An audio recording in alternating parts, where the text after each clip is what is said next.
ನಮಸ್ಕಾರ ಸ್ನೇಹಿತರೆ. ಸಮಾಜದಲ್ಲಿ ಎಂಥ ವ್ಯಕ್ತಿಗಳು ಇರ್ತಾರೆ ನೋಡಿ. ಅಕ್ಕ ತಮ್ಮ ಸಂಬಂಧದ ಅರ್ಥನೇ ಗೊತ್ತಿರಲ್ಲ. ಎಲ್ಲವನ್ನು ಕಾಮದ ಕಣ್ಣಿಂದ ನೋಡೋರ್ಗೆ ಏನ್ ಹೇಳೋದು ಹೇಳಿ. ಮಂಡ್ಯ ಜಿಲ್ಲೆ ಮೇಲುಕೋಟೆಯಲ್ಲಿ ನಡೆದ ಅತಿಥಿ ಶಿಕ್ಷಕಿ ದೀಪಿಕಾ ಕೊಲೆ ಪ್ರಕರಣವನ್ನು ಭೇದಿಸುವಲ್ಲಿ ಪೊಲೀಸರೇನೋ ಯಶಸ್ವಿಯಾಗಿದ್ದಾರೆ. ಆರೋಪಿಯನ್ನು ಬಂಧಿಸಿದ್ದಾರೆ. ದೀಪಿಕಾ ಮಾಣಿಕ್ಯನಹಳ್ಳಿಯ ಗ್ರಾಮದವರು. ಹಂತಕ ನಿತೇಶ್ ಕುಮಾರ್ ಕೂಡ ಇದೇ ಮಾಣಿಕ್ಯನಹಳ್ಳಿ ಗ್ರಾಮದವರು. ಡಿವೈಎಸ್ಪಿ ಮುರಳಿ ನೇತೃತ್ವದ ಪೊಲೀಸ್ ತಂಡ ಆರೋಪಿಯನ್ನು ಬಂಧಿಸಿದೆ. ಮಾಣಿಕ್ಯನಹಳ್ಳಿಯಲ್ಲಿ ದೀಪಿಕಾರನ್ನು ಅದೇ ಗ್ರಾಮದ ಪರಿಚಿತ ಯುವಕ ನಿತೇಶ್ ಕುಮಾರ್ ಕೊಲೆ ಮಾಡಿರುವ ಬಗ್ಗೆ ದೀಪಿಕಾ ಕುಟುಂಬದವರು ಅನುಮಾನ ವ್ಯಕ್ತಪಡಿಸಿದ್ರು. ಇದರ ಬೆನ್ನಲ್ಲೇ ಪೊಲೀಸರು ಆರೋಪಿಯನ್ನು ಬಂಧಿಸಿದ್ದಾರೆ. ದೀಪಿಕಾ ಕೊಲೆಗೆ ಈ ನಿತೇಶ್ ಮೊದಲೇ ಪ್ಲಾನ್ ಮಾಡಿದ್ದಂತೆ. ಒಂದು ದಿನ ಮೊದಲೇ ಹತ್ಯೆ ಮಾಡಿ ಊತ ಹಾಕೋಕೆ ಗುಂಡಿ ತೆಗ್ದಿದ್ನಂತೆ. ಅದೇ ಸ್ಥಳದಲ್ಲಿ ಕೊಲೆ ಮಾಡಬೇಕು ಅಂತಾನೂ ಡಿಸೈಡ್ ಮಾಡಿಕೊಂಡಿದ್ದ. ಅದರಂತೆ ಶಿಕ್ಷಕಿಯನ್ನು ಅಡ್ಡಗಟ್ಟಿ ಆಕೆ ಕೊಲೆಯನ್ನು ಮಾಡಿದ್ದಾನೆ. ಅಕ್ಕ ಅಕ್ಕ ಅನ್ನುತ್ತಿದ್ದವನೇ ಕೊಲೆ ಮಾಡಿದ.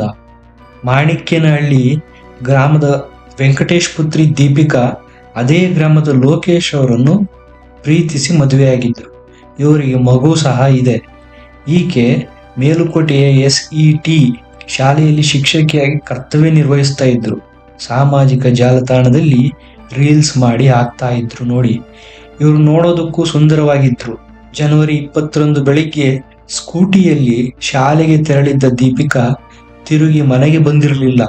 ಹುಡುಕಾಟ ನಡೆಸಿದ್ದ ಕುಟುಂಬದವರು ಮೇಲುಕೋಟೆ ಪೊಲೀಸ್ ಠಾಣೆಗೆ ನಾಪತ್ತೆ ದೂರನ್ನು ದಾಖಲಿಸಿದ್ರು.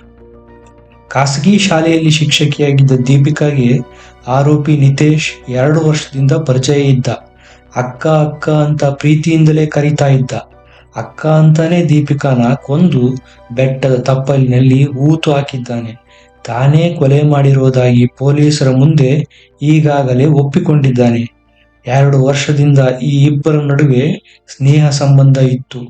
ಇದರಿಂದ ಅವರ ಊರಲ್ಲಿ ಇಬ್ಬರ ನಡುವೆ ಏನೋ ಇದೆ ಅನ್ನೋ ಗುಸುಗುಸು ಸುದ್ದಿ ಇತ್ತು. ದೀಪಿಕಾಗೆ ಇದು ಗೊತ್ತಾಗಿ ಅವನಿಂದ ಅಂತರ ಕಾಯ್ದುಕೊಂಡಿದ್ಲು. ಆದ್ರೆ ಈ ಕಡೆ ನಿತೇಶ್ಗೆ ಆಕೆಯಿಂದ ದೂರ ಇರೋಕೆ ಆಗಿಲ್ಲ. 20ನೇ ತಾರೀಕು ನಿತೇಶ್ನ ಬರ್ತ್ಡೇ ಇತ್ತು. ಅದೇ ನೆಪ ಹೇಳಿ ಆಕೆಯನ್ನು ಬೆಟ್ಟದ ತಪ್ಪಲಿಗೆ ಕರೆಸಿಕೊಂಡಿದ್ದ. ಅಲ್ಲಿ ಇಬ್ಬರ ನಡುವೆ ಜಗಳ ತಾರಕಕ್ಕೇರಿತ್ತು. ಆತ ಆಕೆಯನ್ನು ವೇಲಿನಿಂದ ಉಸಿರುಗಟ್ಟಿಸಿ ಪ್ರಾಣ ತೆಗೆದಿದ್ದಾನೆ. ಇನ್ನು ಇದಂಗಪ್ಪ ಪೊಲೀಸ್ಗೆ ಗೊತ್ತಾಯಿತು ಅಂದ್ರೆ, ಮೇಲುಕೋಟೆ ಯೋಗ ನರಸಿಂಹಸ್ವಾಮಿ ಬೆಟ್ಟಕ್ಕೆ ಪ್ರವಾಸಿಗರು ಹೋಗ್ತಾ ಇರ್ತಾರೆ. ಅಲ್ಲಿಯ ದೃಶ್ಯಗಳನ್ನು ತಮ್ಮ ಫೋನ್ನಲ್ಲಿ ಫೋಟೋ ತೆಗಿತಾ ಇರ್ತಾರೆ. ಮಂಡ್ಯದಲ್ಲಿ ಅದೊಂದು ಪ್ರವಾಸಿ ತಾಣ. ಹೀಗೆ ಒಬ್ಬ ಪ್ರವಾಸಿಗ ವಿಡಿಯೋ ಮಾಡ್ತಾ ಇದ್ದಾಗ ಬೆಟ್ಟದ ತಪ್ಪಲಿನಲ್ಲಿ ಮಹಿಳೆ ಮೇಲೆ ಹಲ್ಲೆ ಮಾಡುತ್ತಿರುವ ದೃಶ್ಯವನ್ನು ಮೊಬೈಲ್ನಲ್ಲಿ ಚಿತ್ರೀಕರಿಸಿ ಪೊಲೀಸರಿಗೆ ಕಳುಹಿಸಿಕೊಟ್ಟಿದ್ರು. ಇದೇ ಆಧಾರದ ಮೇಲೆ ಸುತ್ತಮುತ್ತಲು ಪ್ರದೇಶದಲ್ಲಿ ಹುಡುಕಾಟ ನಡೆಸಿದಾಗ ಶಿಕ್ಷಕಿಯ ಸ್ಕೂಟರ್ ಪತ್ತೆಯಾಗಿತ್ತು. ಜನವರಿ 22ರಂದು ಮತ್ತಷ್ಟು ಹುಡುಕಾಟ ನಡೆಸಿದಾಗ ಯೋಗ ನರಸಿಂಹಸ್ವಾಮಿ ಬೆಟ್ಟದ ತಪ್ಪಲಿನಲ್ಲಿ ಮಣ್ಣುಗುಡ್ಡೆಯ ಬಳಿ ನೊಣಗಳು ಮುತ್ತಿಕೊಂಡು ದುರ್ವಾಸನೆ ಬರುತ್ತಿರುವುದನ್ನು ಗಮನಿಸಿದ ಸ್ಥಳೀಯರು ಮಣ್ಣು ತೆಗೆದಾಗ ಶಿಕ್ಷಕಿ ದೀಪಿಕಾ ಮೃತದೇಹ ಪತ್ತೆಯಾಗಿತ್ತು. ಮೇಲುಕೋಟೆ ಠಾಣೆಯ ಪೊಲೀಸರು ಮೃತದೇಹವನ್ನು ಮರಣೋತ್ತರ ಪರೀಕ್ಷೆಗೆ ರವಾನಿಸಿ ನಾಪತ್ತೆ ದೂರನ್ನು ಕೊಲೆ ಅಂತ ತನಿಖೆ ಕೈಗೊಂಡಿದ್ರು. ಜಿಲ್ಲಾ ಪೊಲೀಸ್ ವರಿಷ್ಠಾಧಿಕಾರಿ ಯತೀಶ್ ಕೊಲೆ ಪ್ರಕರಣ ಭೇದಿಸಲು ವಿಶೇಷ ತನಿಖಾ ತಂಡವನ್ನು ರಚಿಸಿದ್ರು. ಇನ್ನು ಆರೋಪಿಯ ಸುಳಿವನ್ನು ಕೊಟ್ಟಿರುವ ದೀಪಿಕಾರ ಪತಿ ಲೋಕೇಶ್ ಅದೇ ಗ್ರಾಮದ ಪರಿಚಿತ ಯುವಕ ನಿತೇಶ್ ಕುಮಾರ್ ಮೇಲೆ ಅನುಮಾನ ವ್ಯಕ್ತಪಡಿಸಿದ್ರು. ನನ್ನ ಪತ್ನಿಗೆ ಪರಿಚಿತನಾಗಿದ್ದ ನಿತೇಶ್ ಅಕ್ಕ ಎಂದೇ ಕರೀತಿದ್ದ. ಆತನೇ ಕೊಲೆ ಮಾಡಿರಬಹುದು ಎಂದು ತಿಳಿಸಿದ್ರು. ಇದಕ್ಕೆ ಪೂರಕ ಎಂಬಂತೆ ಕೊಲೆ ನಡೆದ ದಿನದಂದು ನಿತೀಶ್ ಕುಮಾರ್ ನಾಪತ್ತೆಯಾಗಿದ್ದ. ಇದಕ್ಕೂ ಮುನ್ನ ನನ್ನನ್ನು ಹುಡುಕಬೇಡಿ, ನನ್ನಿಂದ ತಪ್ಪಾಗಿದೆ, ಅಕ್ಕನಿಗೆ ಮದುವೆ ಮಾಡಿ ಎಂದು ತಂದೆಗೆ ಸಂದೇಶ ಕಳುಹಿಸಿದ್ದ. ಶಿಕ್ಷಕಿ ದೀಪಿಕಾಗೆ ಕೊನೆಯದಾಗಿ ಕರೆ ಮಾಡಿದ್ದವನ ಲಿಸ್ಟ್ನಲ್ಲಿ ಈತನೇ ಇದ್ದ ಅನ್ನೋದು ತನಿಖೆಯಿಂದ ತಿಳಿದು ಬಂದಿದೆ. ದೀಪಿಕಾ ಗಂಡ ಲೋಕೇಶ್ ಅವರು ಮಾಧ್ಯಮಗಳಿಗೆ ಹೇಳುವ ಪ್ರಕಾರ 20ನೇ ತಾರೀಕು ಬೆಳಗ್ಗೆ 9 ಗಂಟೆಗೆ ದೀಪಿಕಾ ಶಾಲೆಗೆ ತನ್ನ ಸ್ಕೂಟಿಯಲ್ಲಿ ತೆರಳಿದ್ರು. ಮಧ್ಯಾಹ್ನ 1:30 ಗಂಟೆಗೆ ಫೋನ್ ಮಾಡಿದಾಗ ದೀಪಿಕಾ ಲೋಕೇಶ್ ಫೋನ್ ಅನ್ನು ಎತ್ತಿಲ್ಲ. ಇದರಿಂದ ಲೋಕೇಶ್ಗೆ ಅನುಮಾನ ಬಂದಿದೆ. ತಕ್ಷಣ ಲೋಕೇಶ್ ಅವರು ದೀಪಿಕಾರನ್ನು ಹುಡುಕಿಕೊಂಡು ಹೋಗಿದ್ದಾರೆ. ಶಾಲೆಯಲ್ಲಿ ಮತ್ತು ಮೇಲ್ಕೋಟೆಯಲ್ಲೆಲ್ಲ ಹುಡುಕಾಡಿದ್ದಾರೆ. ದೀಪಿಕಾ ಪತ್ತೆ ಆಗಿಲ್ಲ. ನಂತರ ಅವರು ಊರಿಗೆ ವಾಪಸ್ ಬಂದಿದ್ದಾರೆ. ಪೊಲೀಸರು ಆರೋಪಿಯ ತಂದೆಯನ್ನು ವಶಕ್ಕೆ ಪಡೆದು ತನಿಖೆಯನ್ನು ನಡೆಸಿದ್ದಾರೆ.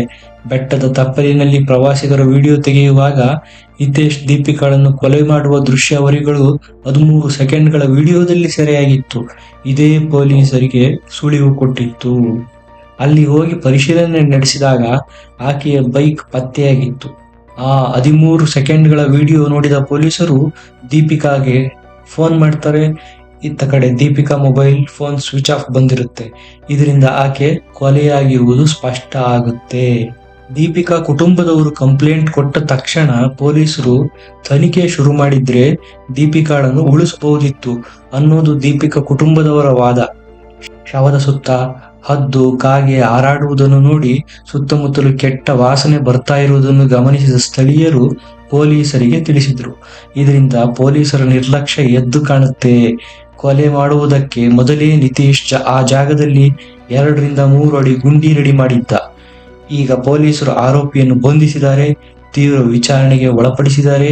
ಪೂರ್ವ ಯೋಜಿತ ಸಂಚಿನಂತೆ ಫೋನ್ ಮಾಡಿ ಕರೆಸಿಕೊಂಡು ಆಕೆಯ ಜೊತೆ ಜಗಳವಾಡಿ ಕೊಲೆ ಮಾಡಿ ನಂತರ ಗೋಣಿ ಚೀಲದಲ್ಲಿ ಹಾಕಿ ಗುಂಡಿಯಲ್ಲಿ ಊತಿಟ್ಟಿದ್ದ ಎಂಬ ವಿಚಾರ ಗೊತ್ತಾಗಿದೆ.